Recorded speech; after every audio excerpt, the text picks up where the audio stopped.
Harmonisasi bukan untuk menyeragamkan, tapi untuk merayakan keberagaman. Kompas TV haruslah juga jadi Indonesia Mini, seperti petuah pendiri Kompas Gramedia, Bapak Yakob Utama. 14 tahun Kompas TV berdiri, kami ingin ucapkan terima kasih kepada seluruh pemirsa setia Kompas TV. Kompas TV, independen, terpercaya.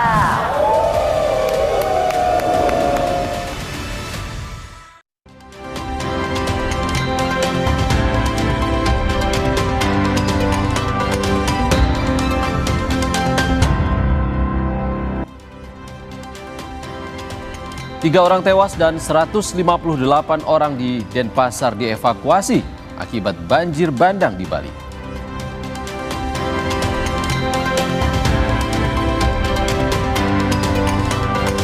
Mantan Menteri Luar Negeri Retno Marsudi melayat ke rumah duka mendiang staf KBRI Peru, Zetro Leonardo Purba.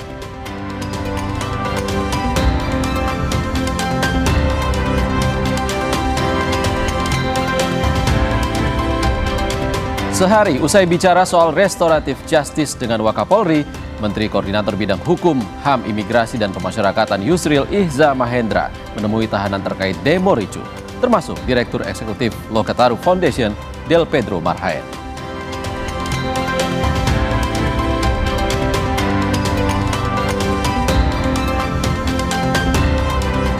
Halo, apa kabar saudara? Selain tiga sorotan utama tadi, sejumlah informasi penting dari berbagai penjuru tanah air akan kami hadirkan untuk Anda selama 30 menit ke depan. Saya Ihsan Sitorus, inilah Indonesia Update selengkapnya.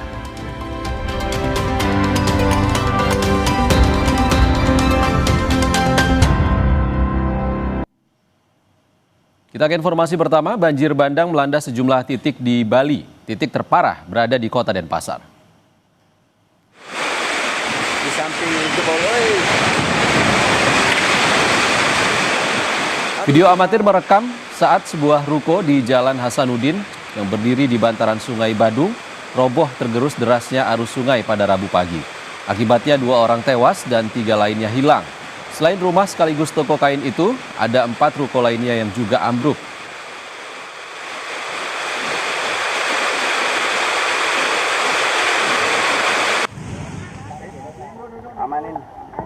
Titik-titik terparah di kota Denpasar diantaranya kawasan Pulau Misol, Pulau Biak 1, Pura Demak, dan Teku Umar. Tim gabungan mengevakuasi 158 warga yang terdampak banjir. Sebagian besar wilayah Denpasar lumpuh terendam banjir akibat intensitas hujan tinggi yang terjadi sejak hari Selasa. Habis ini balik lagi sini.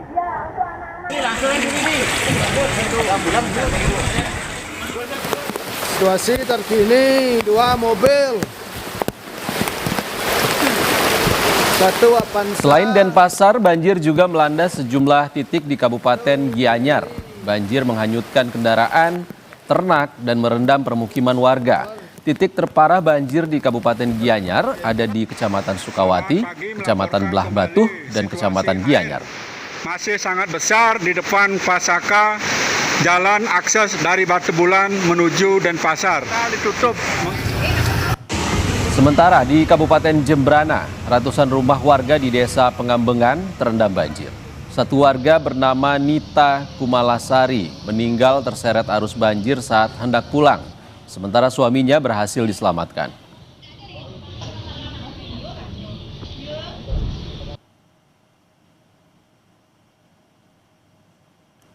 Saudara, BPBD Bali mencatat 3 orang meninggal akibat banjir yang melanda 5 kabupaten kota di Bali. Denpasar menjadi wilayah yang paling parah terdampak banjir dengan total 77 titik.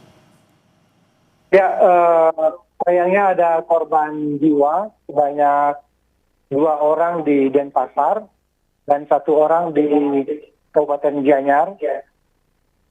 Sementara di Denpasar juga ada 158 orang yang dievakuasi untuk diungsikan dulu di tempat aman untuk sementara. Nah, dari kondisi saat ini terakhir, hujan sudah reda, namun kegiatan penanganan darurat masih berlangsung, mulai dari penyelamatan dan evakuasi. Dan sore nanti kalau sudah mulai reda hujannya, akan dilanjutkan dengan finalisasi pembersihan dampak banjir. Kita perbarui informasi terkait banjir yang melanda Bali bersama jurnalis Kompas TV Sinta Pramadewi dan juru kamera Komang Suarbawa di Denpasar, Bali. Sinta, bagaimana kondisi banjir di tempat Anda saat ini? Kabarnya di Pasar Kumbasari masih ada korban hilang. Ya, baik Iksan dan saudara, benar sekali. Saat ini saya berada di Pasar Kumbasari. Pasar Kumbasari ini merupakan salah satu tempat yang paling parah terdampak akibat banjir. Dan saat ini situasinya petugas dari TNI masih melakukan pembersihan dan juga bersama DLHK melakukan pembersihan daripada sisa-sisa material daripada banjir. Dan di sini ada dua pasar, saudara. Ada Pasar Kumbasari dan juga Pasar Badung. Selain itu juga Pasar Badung juga terdampak akibat banjir, yaitu sampai saat ini basement di Pasar Badung ini masih terendam banjir. Maksud kami masih terendam air dan ada banyak kendaraan yang terjebak di dalam. Dan hingga saat ini mesin pompa masih terus menyala untuk memompa air sehingga air di basement itu bisa segera surut dan juga mobil-mobil yang ada di sana bisa dievakuasi. Dan tadi juga disampaikan bahwa benar di sini ada korban jiwa, di mana pada saat kejadian khususnya di Pasar Kumbasari, tepat di tempat saya saat ini, pada saat kejadian itu ada pedagang yang sudah mereka bersiap-siap beraktivitas akan berjualan, namun tiba-tiba pada saat itu banjir datang dan ada beberapa pedagang yang berusaha menyelamatkan diri dan ada yang harus hanyut karena mereka pada saat kejadian tidak sempat menyelamatkan diri. Di sini saya mendapatkan informasi ada satu orang pedagang yang sudah dipastikan meninggal dunia akibat banjir. Dan masih ada 3 orang pedagang lainnya yang sampai saat ini masih dalam pencarian. Dan kami terus tentunya memantau perkembangan daripada proses pencarian dan juga penanganan di sini. Saat ini kondisinya kedua pasar ini lumpuh, tidak beroperasi, dan tadi juga petugas pasar menyatakan bahwa besok pun diperkirakan masih tutup karena kondisinya khususnya di Pasar Kumbasari kondisinya masih kotor dan juga puing-puing masih berserakan. Begitupun juga di Pasar Badung, basement masih belum bisa berfungsi karena masih tergenang air. Iksan. Terima kasih Sinta Pramadewi melaporkan langsung dari Denpasar, Bali. Terima kasih Sinta. Usai jeda di Indonesia Update, saudara, mantan Menteri Luar Negeri Retno Marsudi melayat ke rumah duka mendiang staf KBRI Peru, Zetro Leonardo Purba. Selengkapnya usai jeda.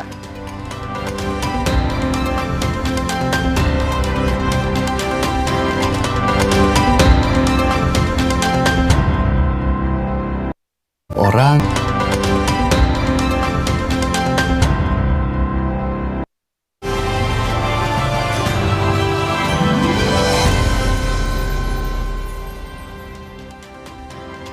Saudara, 14 tahun sudah Kompas TV hadir menemani pemirsa sebagai salah satu pilar demokrasi.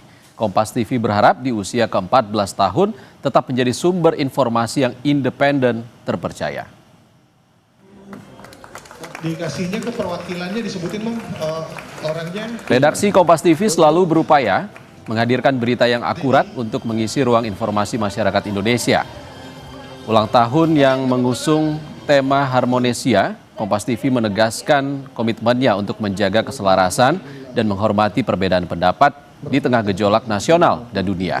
Kompas TV berharap bisa selalu menjadi panduan bagi masyarakat di tengah disrupsi informasi di era digital. Dari mana tuh? Lu tanya aku dong, gue dari mana? Mengucap syukur bahwa 14 tahun Kompas TV bisa bersiaran menjadi televisi berita dengan tagline independen terpercaya. Kami berharap Kompas TV selalu menjadi bagian dari masyarakat untuk mencari informasi, menjadi panduan bagi masyarakat Indonesia di tengah disrupsi informasi di mana publik susah sekali sekarang membedakan mana pernyataan asli dari seseorang atau AI. Semoga Kompas TV tetap menjadi acuan dan panduan masyarakat Indonesia untuk mencari informasi dan peristiwa yang faktual. Sejumlah persiapan dilakukan menjelang syukuran HUT ke-14 Kompas TV dan selengkapnya kita tanyakan kepada jurnalis Kompas TV Asri Gunawan dan juru kamera Yanuar Ruslim di lokasi. Selamat sore, Asri, sejauh mana persiapan di lokasi dan siapa saja yang akan mengisi acara besok? Oke, Dami, satu orang. Ya, persiapan sudah semakin matang, Ihsan dan saudara. Mulai dari persiapan lokasi atau venue, penataan panggung, kemudian penempatan meja, lampu, audio, ini sudah dipersiapkan dengan matang dan masih terus dipersiapkan. Selain persiapan venue atau lokasi, tim yang nantinya juga mengawal jalannya acara syukuran hari ulang tahun ke-14 Kompas TV besok malam juga terus dipersiapkan. Ada koordinasi, kemudian juga sekarang tengah berlangsung gladi resik. Dan besok sesuai dengan tema yang diusung dalam perayaan ataupun juga ulang tahun di tahun ini, Harmonisia adalah menjaga Indonesia tetap harmonis. Jadi ada yang spesial dan berbeda di perayaan ataupun peringatan hari ulang tahun Kompas TV yang ke-14 tahun ini adalah dengan adanya nanti untayan harapan dari berbagai elemen masyarakat dan tentunya untuk kemajuan Indonesia. Selain itu juga ada dialog yang dihadiri oleh para tokoh yang tentunya saja bisa menginspirasi begitu. Selain itu akan juga ada persembahan spesial dari musisi-musisi kebanggaan tanah air, ada Gigi, Krisdayanti dan artis lainnya, serta ada komedian Cak Lontong dan juga Rina Nose. Tentu saja persiapan ini dilakukan demi memberikan yang terbaik kepada pemirsa Kompas TV dan harapannya sebagai pilar keempat demokrasi, Kompas TV juga selalu bisa memberikan informasi yang independen dan terpercaya. Besok puncak acara atau malam peringatan puncak hari ulang tahun ke-14 Kompas TV akan digelar pada pukul 19.30 waktu Indonesia Barat dan disiarkan langsung di Kompas TV. Demikian, Ihsan, kembali ke Anda. Asri Gunawan dan juru kamera Yanuar Ruslim, terima kasih atas laporan Anda. Dalam kesempatan yang baik ini, saya ingin menyampaikan ucapan selamat kepada Kompas TV dalam merayakan ulang tahun. Semoga Kompas TV tetap menyiarkan berita-berita yang baik, objektif, dan penuh optimisme ke masyarakat. Tapi tentu juga bisa dengan kritikan yang baik, asal tentu bermanfaat untuk kita semua. Selamat sekali lagi.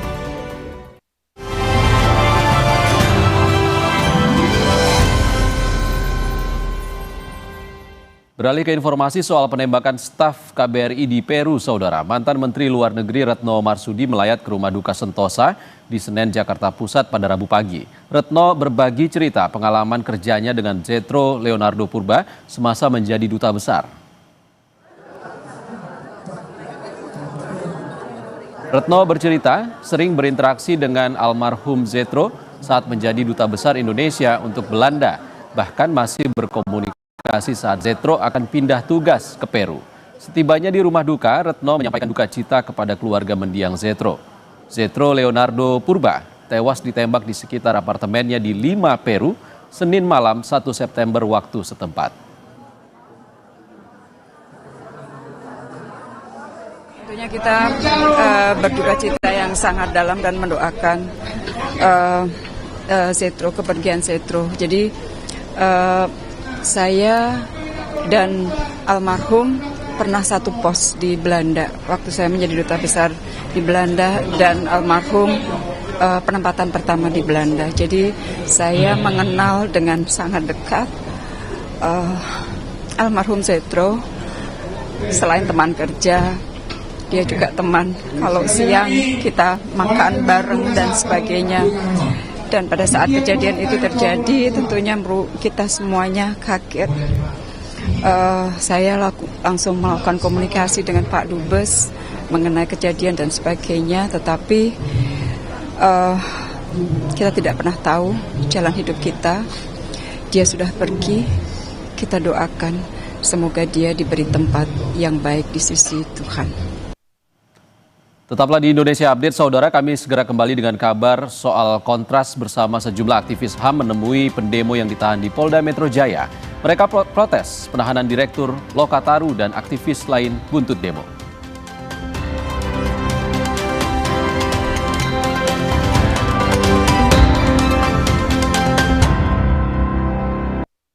Orang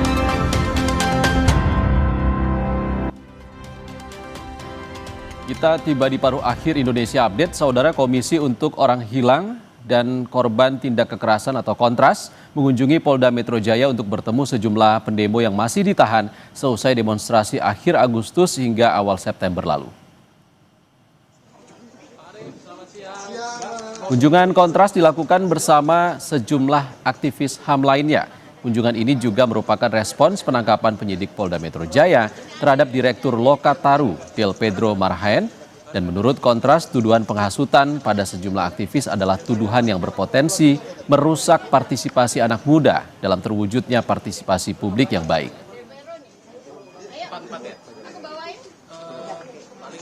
Kami di sini semua bersepakat bahwa tuduhan penghasutan yang dialamatkan oleh kepolisian kepada semua orang yang ditangkap, gitu ya, termasuk Pedro, Muzaffar, Syahdan dan juga Harik Anhar adalah tuduhan yang terburu-buru dan tuduhan yang kemudian dapat merusak ke depannya masa depan partisipasi gerakan anak muda dalam mendorong kebijakan publik yang lebih baik di negara ini. Sebelumnya, Menteri Koordinator Bidang Hukum, HAM, Imigrasi, dan Pemasyarakatan Yusril Ihza Mahendra menemui puluhan tahanan terkait demo ricuh. Salah satu yang ditemui Yusril adalah Direktur Eksekutif Lokataru Foundation, Del Pedro Marhaen. Dia mengatakan, saya tetap berpendapat bahwa saya tidak bersalah. Ya, saya katakan kami menghormati itu. Walaupun polisi mengatakan cukup bukti, Anda mengatakan tidak cukup bukti, kita tunggu sampai pemeriksaan ini selesai dan kami harus memastikan bahwa Anda diperiksa sesuai ketentuan-ketentuan hukum acara pidana. Tidak ada pemaksaan, tidak ada kekerasan, dan pemeriksaan itu dilakukan. Sementara itu, rencana Satuan Siber TNI untuk melaporkan kreator konten sekaligus CEO Malaka Project, Ferry Irwandi, ke polisi menuai sorotan publik. TNI menilai ada dugaan pencemaran nama baik terhadap institusi yang dilakukan Ferry.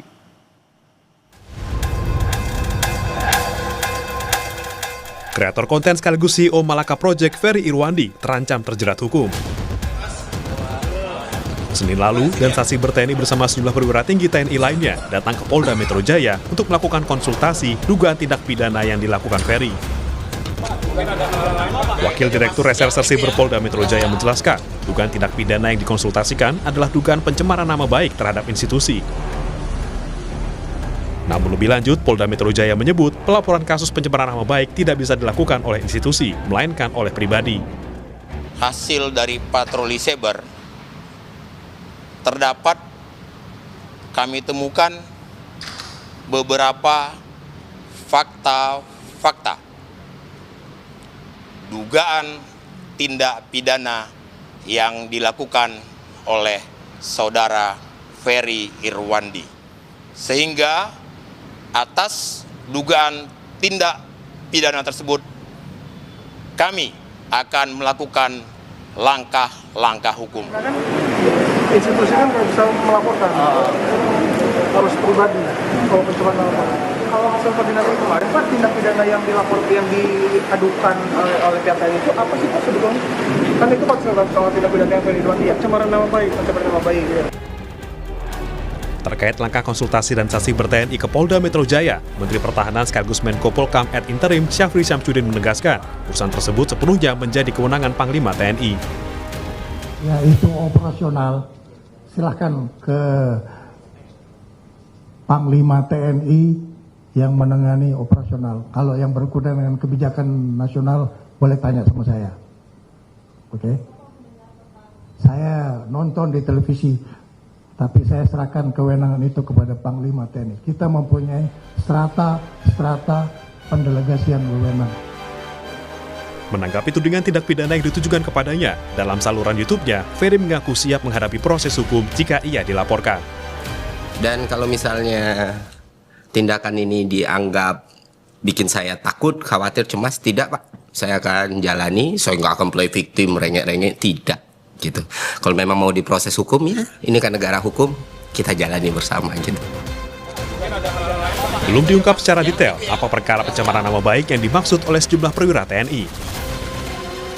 Namun diduga kasus terkait diskusi yang dihadiri Ferry di salah satu televisi nasional.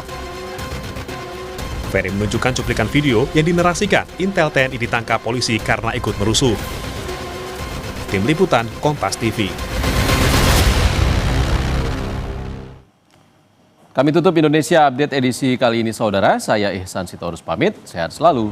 Sampai jumpa.